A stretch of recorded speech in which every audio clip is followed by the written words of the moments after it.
everyone. This is Amrit Kumar, Chief Operating Officer of AllFlare, and this is All For You, a show where we discuss layer ones, layer twos, app chains, and roll-ups, among other topics. Today we have Jon, the interop preacher at Hyperlane, one of the most popular projects in the modular space, building a modular interop layer. Hi, Jon. How are you? I'm doing great, Amrit. It's great to be here. Thanks for having me. Excited for what we got in store today. I've wanted to come on this for a little while, so it's nice to come. Well, thank you very much for coming. Yeah. So nice to be chatting with you again.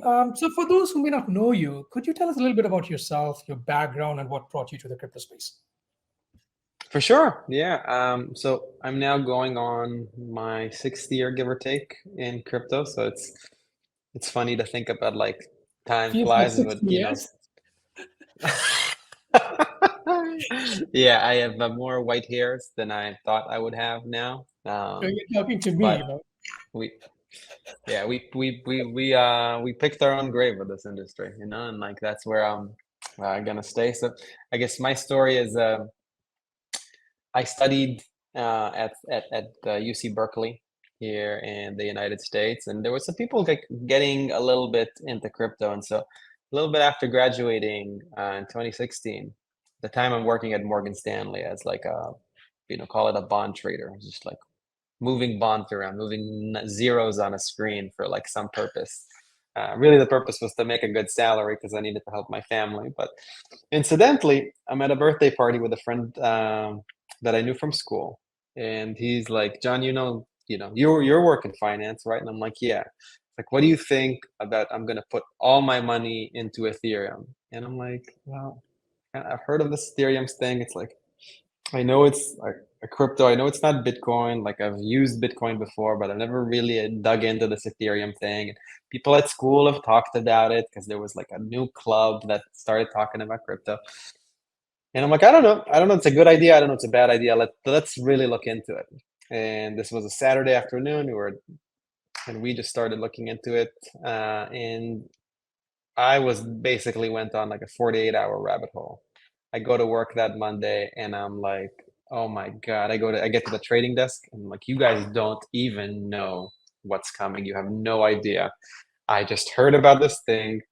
It's like, it's called Ethereum. It's going to let anyone build like financial services and let anyone just provide them, extend them, right? Like that was kind of my main takeaway from that way. And that was it. Like I was just Ethereum pilled or just pilled with this concept of blockchains that can render permissionless applications. They spent the next year like getting more and more and more deeper into crypto, and Did you mine? by early 20s. Did you mine Ethereum? Mining, yeah, exactly. Well, that's exactly what I did because mining felt a little bit like a crypto bond, and like there was some element of some friends of mine who were big gamers. We wanted to afford certain graphics cards. We're like, well, we could kind of finance it by mining Ethereum. It's like you buy this thing. Coming from the bond world, mining felt very much like a form of a crypto bond because like you'd buy the equipment that would be kind of like your principal payment, but then you would collect these cash flows in the form of the token rewards, and so that felt very much like coupons. And so like coming from a bond background, I was like, okay, I can wrap my head around this. It's easier to justify, and like I have something physical that even if crypto was worthless, at least like I have some salvage value in this equipment.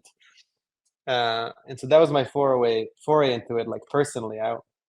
Before like even investing my own money into Bitcoin or ETH directly, I was buying this equipment, starting to mine.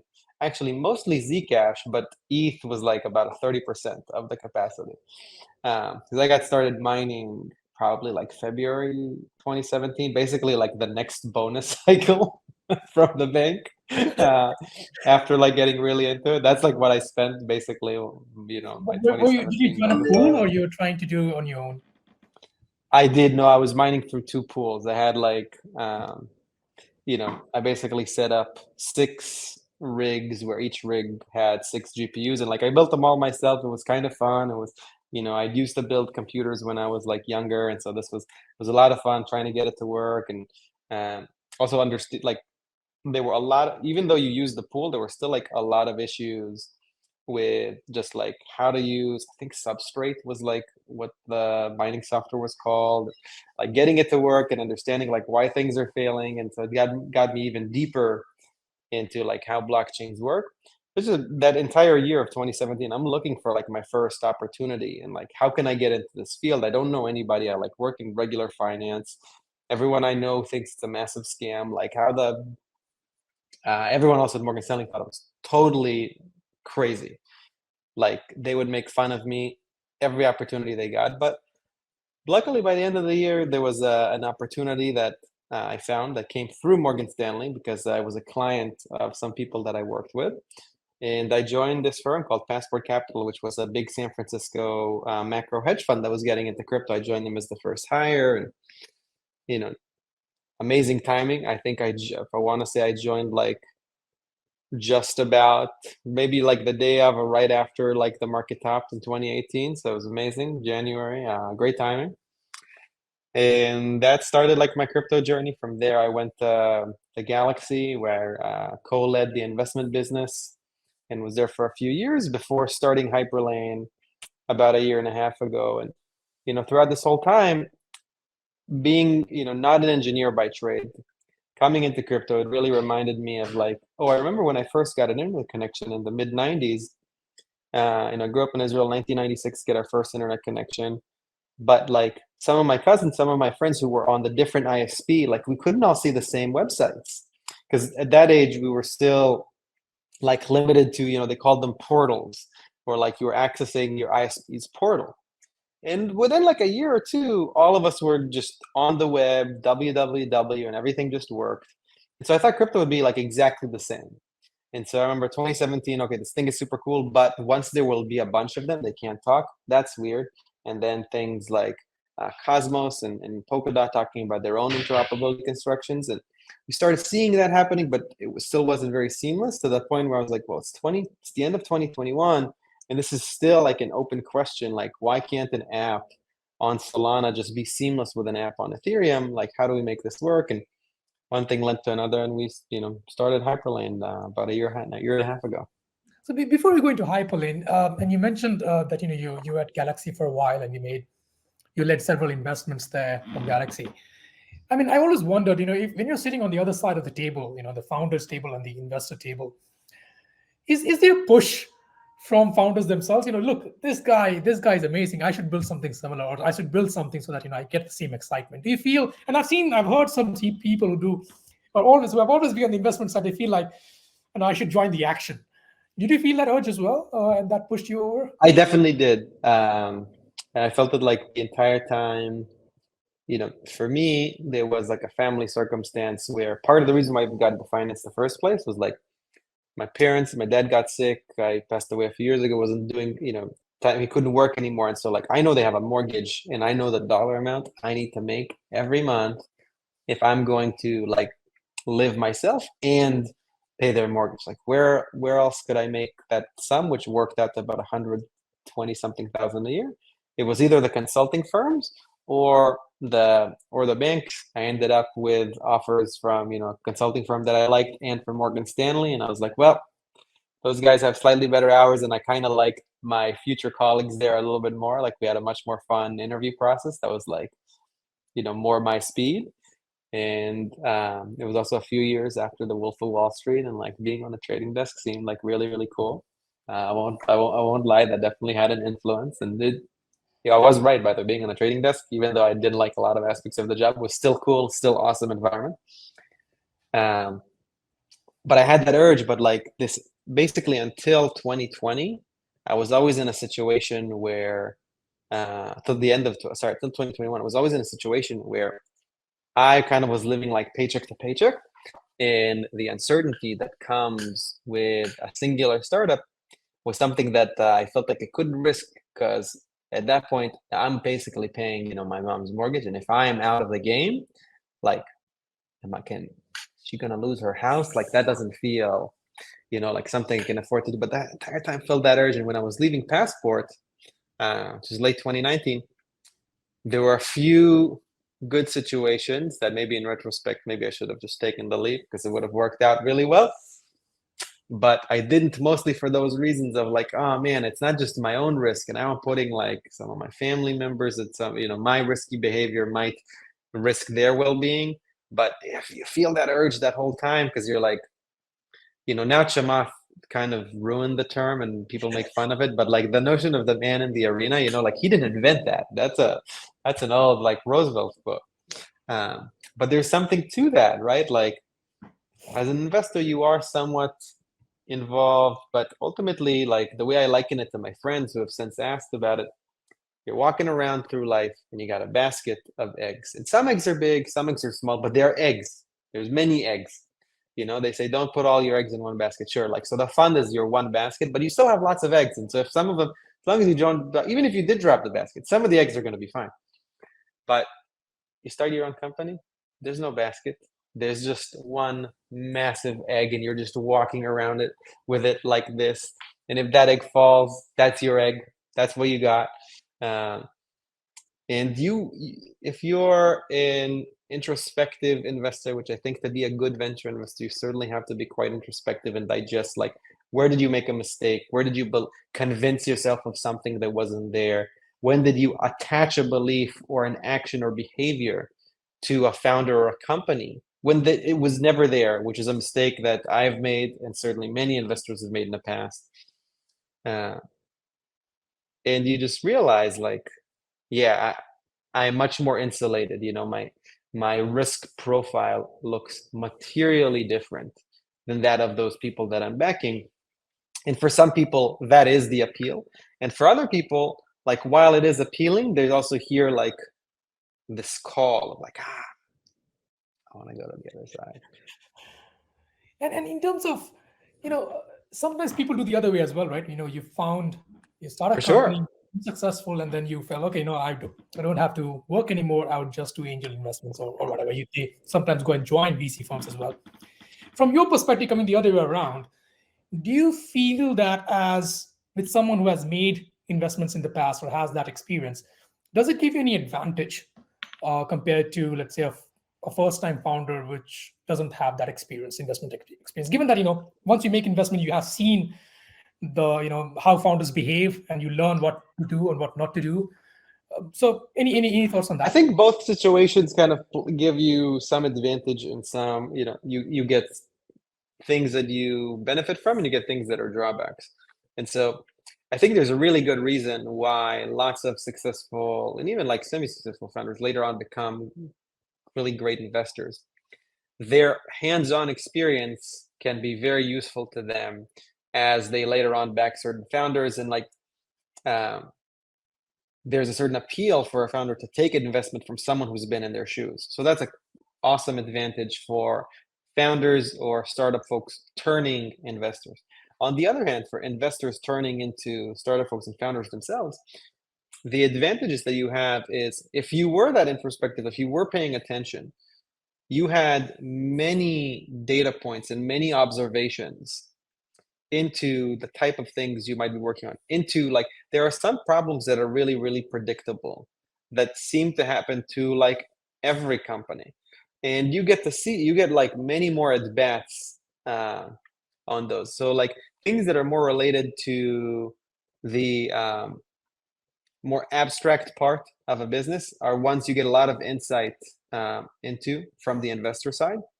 Things that are related to the concrete, like day-to-day operations, are ones that as an investor, especially if you're not sitting on boards, especially if you're not like really involved very early on, which is very difficult to do if you're like investing, say, at like Series A and beyond, because the companies like are mostly operating machines by themselves. So you don't get that insight. So then you come in and you have like all this abstract knowledge. How do you turn like that abstract insight into concrete actionable things that impact your day-to-day? I think that's quite hard. And the converse of that is that a lot of times when you move from the founder to the investor, you might be overly focused on the concrete day-to-day stuff, like how do you actually run the team? How do you do your stand-ups or whatever process you do, like to just get ahead?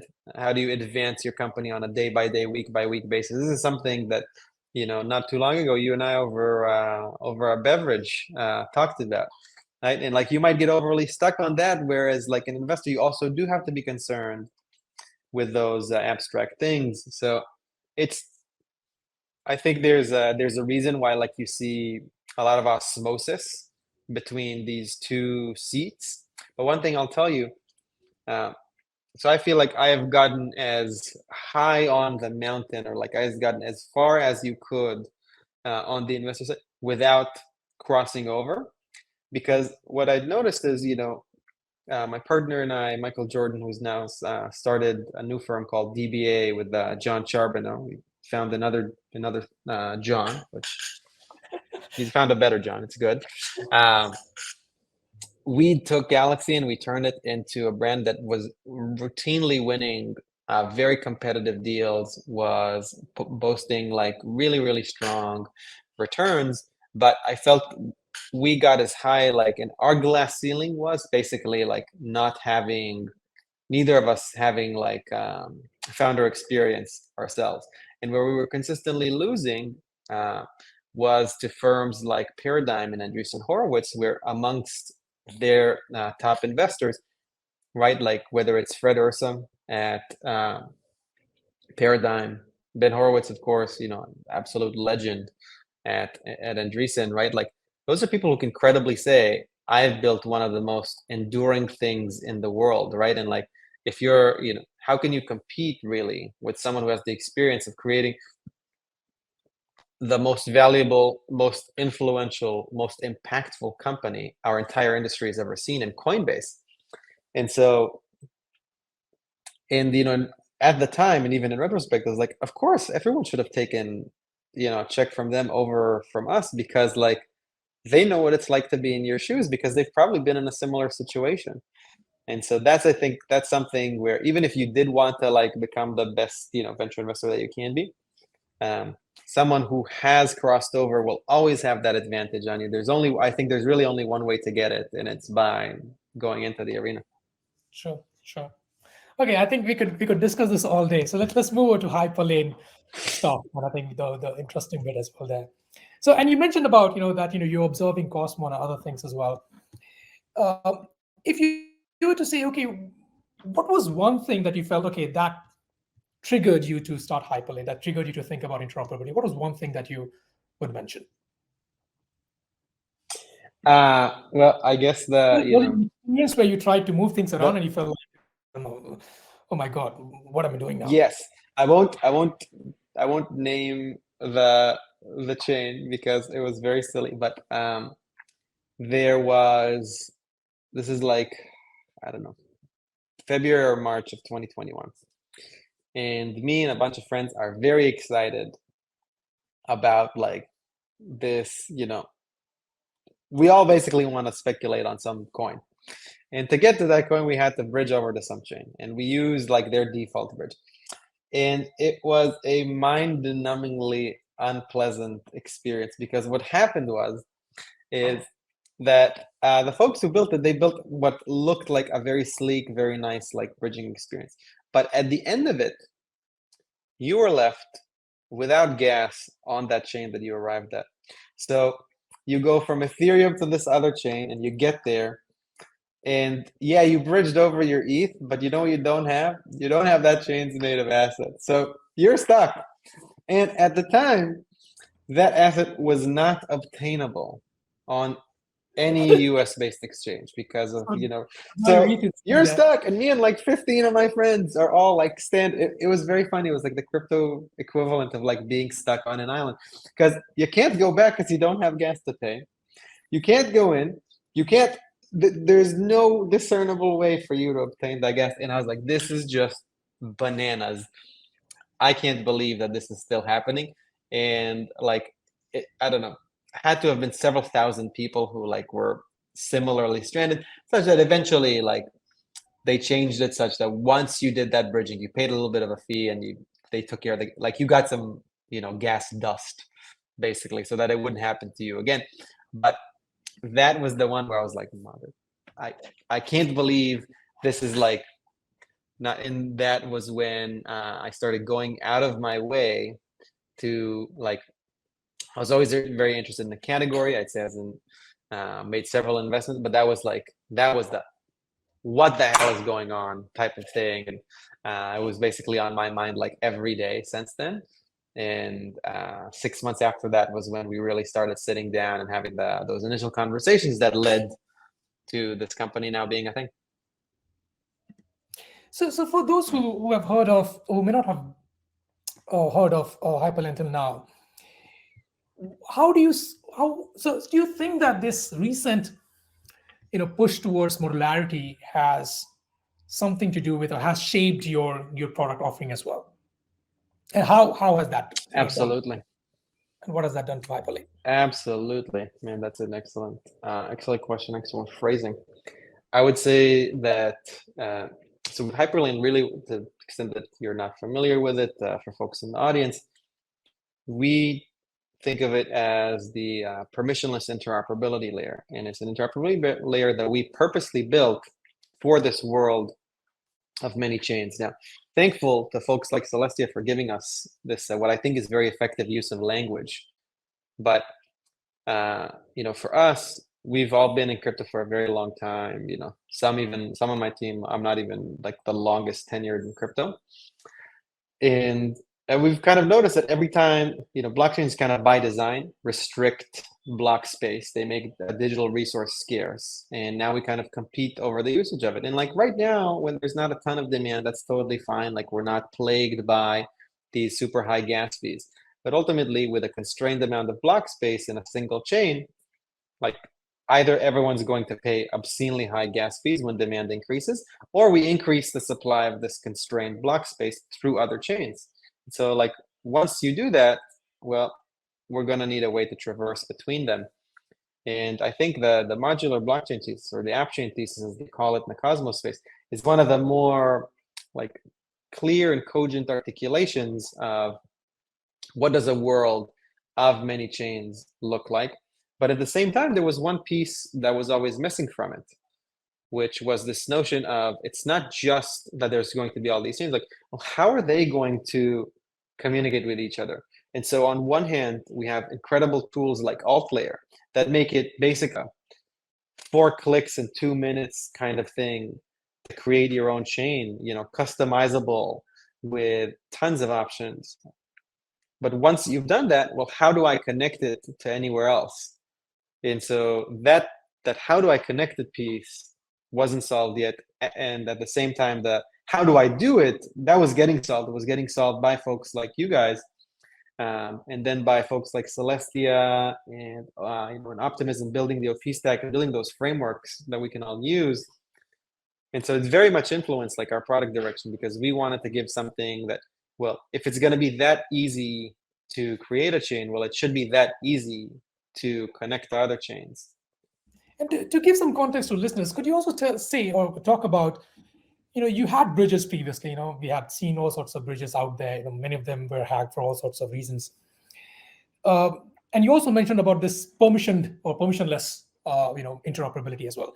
So could you put that in context? Like what are the other bridges that existed before, and how they operated, and how Hyperlane kind of differentiates by having a permissionless? Because as we know, and we know, maybe not listeners know, but all the bridges that you have to go through this governance process and whatnot is nightmare. So could you give a sense of what are the other types of at least let's say version 1 of bridges, how they differentiate, how you differentiate from them? So let's start with you talked about like those bridges getting hacked. So when it comes to this notion of connecting between chains, and everyone who's been in crypto long enough knows, like you connect 2 different chains, now you are adding a whole new surface of risk to how things are doing. At minimum, you are exposed to the risk of the weaker security of those 2 chains that you're connecting.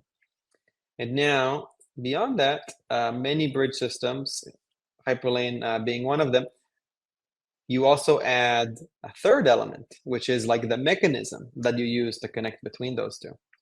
And so, being that security is always so top of mind, what pretty much every team that has been working on this interoperability, on this bridging problem, what they've always done is that because security again is such a massive preoccupation, they have put if on one hand we have the product of connecting those chains, right? An interface that allows you to move assets between them, to do function calls, to just let's refer to all that as connecting two chains on one hand, and then securing those communications. Everyone's treated those as the same thing. And so what that meant is if I want to use this one here, I got to figure out how to get past the security thing here. And security being so top of mind, folks kept competing on who can offer better and more unique forms of security, but only limiting it to one. And so really when you mentioned, right, we're all familiar with this form of interoperability, if we want it, we need to go through a governance process and get added and this and that. Really what you're doing is you want to use this thing. And so you got to ask for permission to be part of the whole security apparatus that's happening here.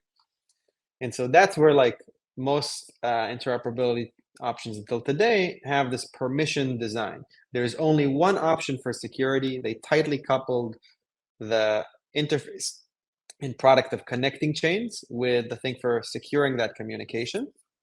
And Hyperlane were wait, actually, does not have to be that way, right? I guess that was one of our insights is there is from first principles, there's no real reason why those two things have to be exactly the same. And so you can have an interface on one hand, and then you can have a whole host of different options that you can connect to.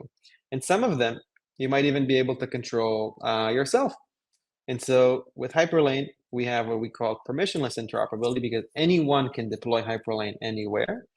And then anyone can initiate a new security setting of their choosing. And so if it's a roll-up, they could use their sequencer, they could use their own fraud-proof system.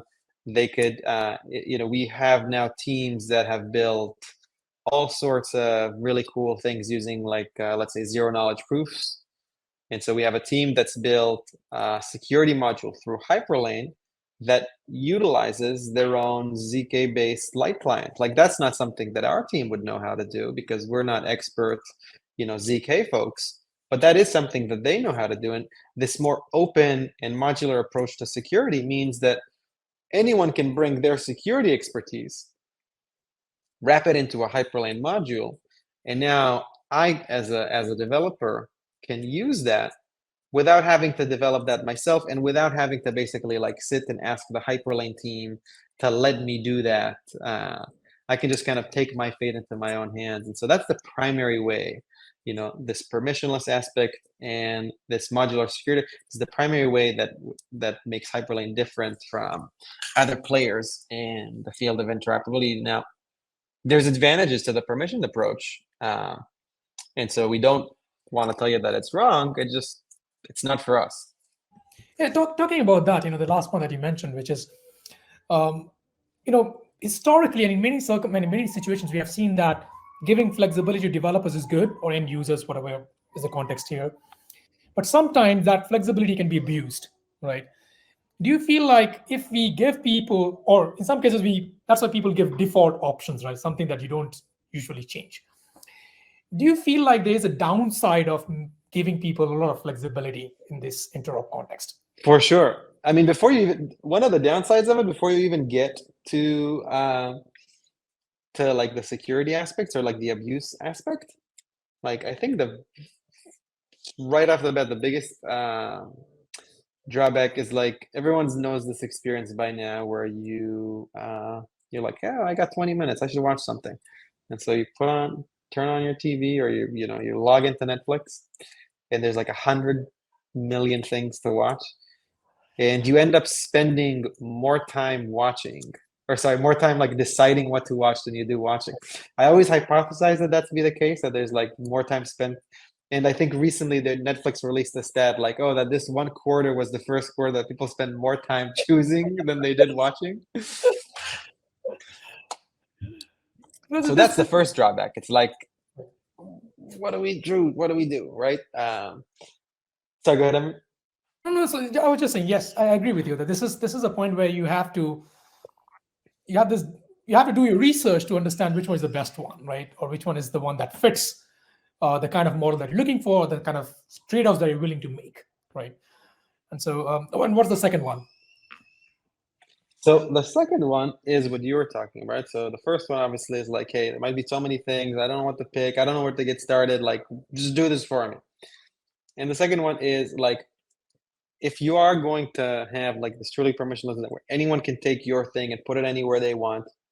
Very much as we see with Uniswap, where like you and I, or if not you and I, we're nice people, but some not nice versions of us, like some unpleasant twins of ours, could just go and create a Uniswap pool that is malicious, that pretends to obviously, like, we don't know, or someone could just like create a pool and try to pretend to be a different token, right? They could say like, this is a pool, say, for what's something popular that like people are anticipating. Oh, like this is the friend tech token, right? Someone can make a Uniswap pool for like a friend tech token.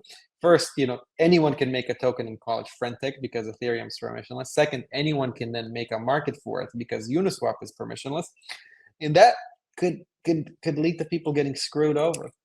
And so those two are permissionless technologies that can obviously have a lot of benefit, but can certainly be abused. Similarly, once that pool's been made, someone can give like interoperability access to, someone can let you access that fraudulent pool or like that bad token from a different chain using Hyperlane. And there's unfortunately like nothing we could do to stop them. And that does suck.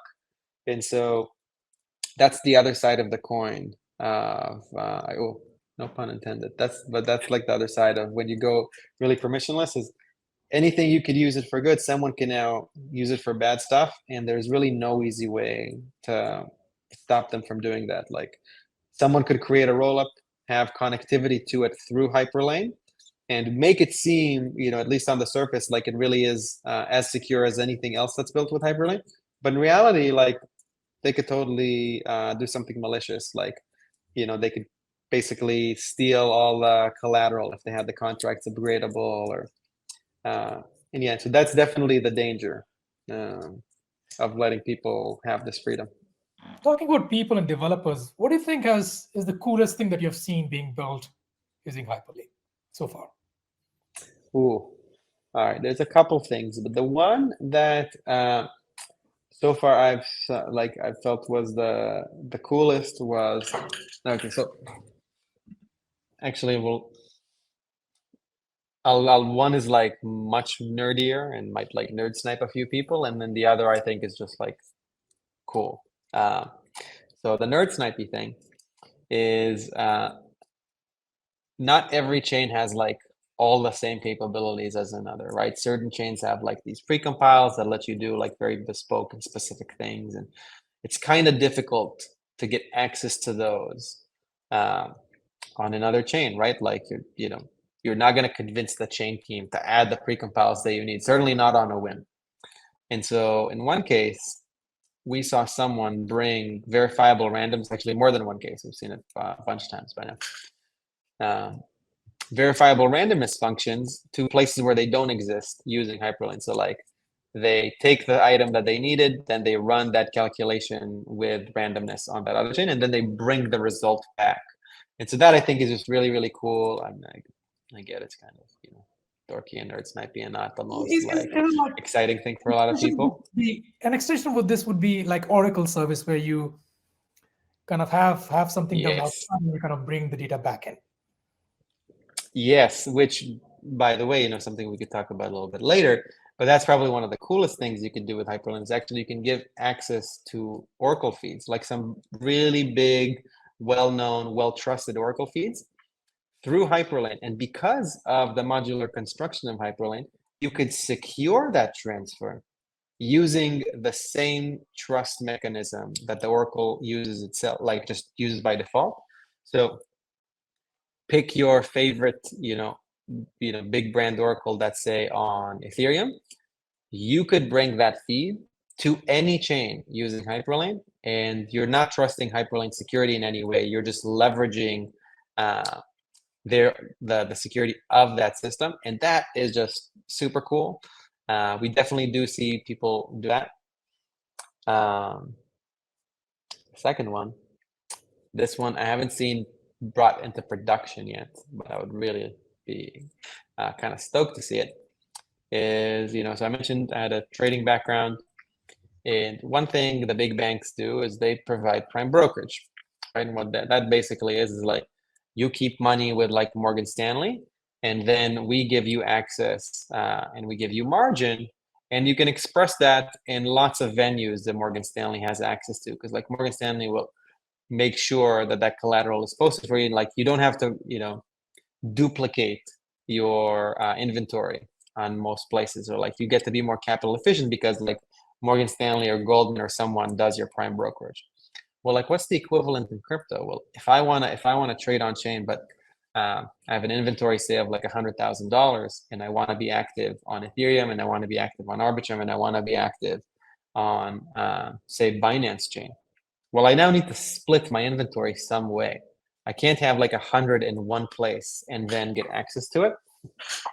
And so someone was building like a derivatives protocol where where you could take the deposits of collateral from any chain without having to move it. It only gets moved when the time for it is to get liquidated, because what the protocol does is it keeps querying the value of the collateral. And only when that value goes below the liquidation threshold, it releases like a liquidation order.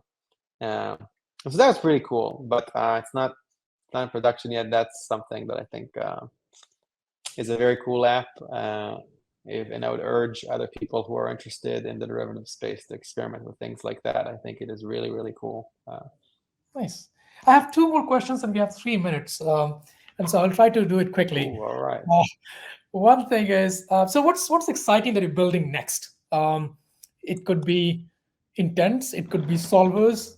Anything in particular that excites you to add as a feature? Well, funny you mention it. We are actually working on something intent related, because I feel like a system like Hyperlane can express intent fairly easily. Because the relayer in Hyperlane basically just takes an intent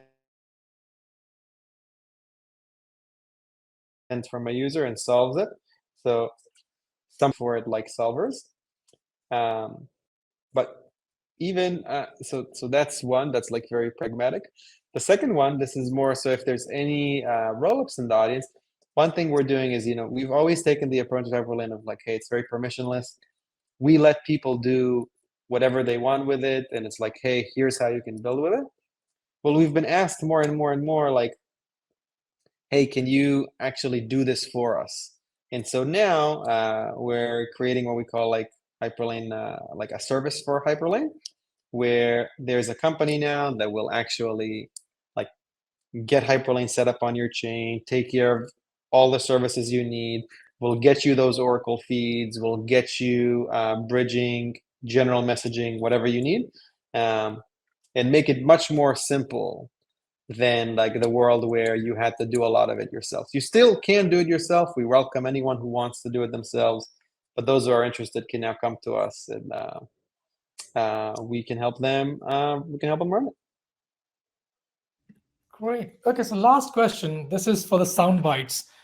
So tell me something that you feel strongly about, but everyone disagrees with you, or people feel like, you know what, Jon is crazy.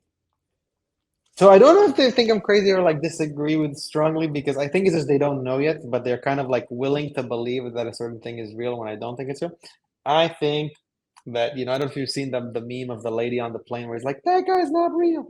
I think that like the idea of both decentralized and shared sequencer, that idea is not real. That's not real. That's not a thing. No one can convince me that's a thing. Because ultimately what that is just, it's a blockchain that takes orders from other blockchains, and it's going to have the same problems that every blockchain has. And that's, I could go on for like 20 minutes. And we love lots of the people who work on shared sequencers. I just think that those two things combined, decentralized and shared, not real unless you make some massive breakthrough that all of us have somehow missed. Cool. I hope it's real, but I don't think it is. Cool. Thank you very much, Jon. So this would be the last question. So thank you very much for listening to us today, and thank you very much, Jon, for coming in. Don't forget to subscribe to our channel to get all of the updates, and follow us on Twitter and Discord for more. Please follow Jon from Hyperlane. Thanks for listening, everyone. The updates. Thank you very much, Jon, and thank you. Thank you. It's been a pleasure to be here.